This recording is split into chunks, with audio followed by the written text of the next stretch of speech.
We're showing the film Compliance today. It's a 2012 independent film which premiered at the Sundance Film Festival. It's a 90-minute film based on a true incident which was a crime. It starts small, a little bit. Can you just sort of hold on to this person? We're going to be coming. Well, why don't you put him in the back room? Well, why don't you have him sit down? Why not? And it just goes on and on and on to the end. They're ultimately sexually assaulting the victim. The audience reaction was highly controversial. People said, "This is ridiculous.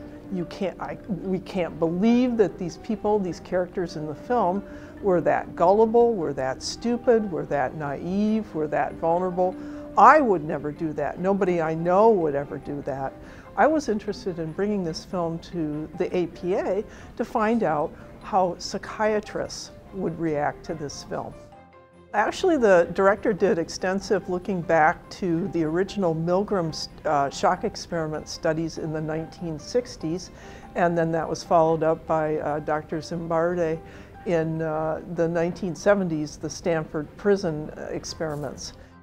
Milgram was interested in why the Germans complied and why the Holocaust happened.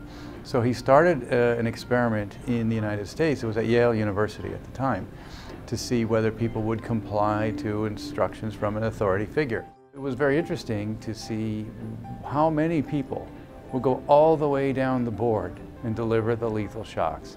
And at certain points, some of the subjects in Milgram's experiments will say, but wait a minute, this guy's getting hurt, or I'm not going to be responsible for it. And the experimenter in a lab coat very sternly says, I will be responsible. And yet the line is actually in the movie. I was fortunate to be the division surgeon during the invasion of Iraq. So I was the senior medical officer for the ground component of the Marines. I also served on a special task force for interrogation. So I was able to review much of the documentation of what had occurred at some of the facilities like Abu Ghraib and other places like Guantanamo Bay. What I was fascinated by is compliance is not just on the people that were the detainees. It was also the compliance with the people that were interrogating, the people that were correctional, or the folks that were in charge of the prisoners, and it was also compliance along the chain of command that fascinated me.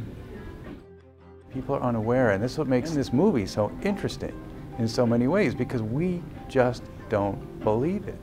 And we only think bad people do bad things. And what Milgram said, under the right circumstances, with the right motivations, with the right authority, the right sorts of psychological features, you can get ordinary people to do pretty hideous things.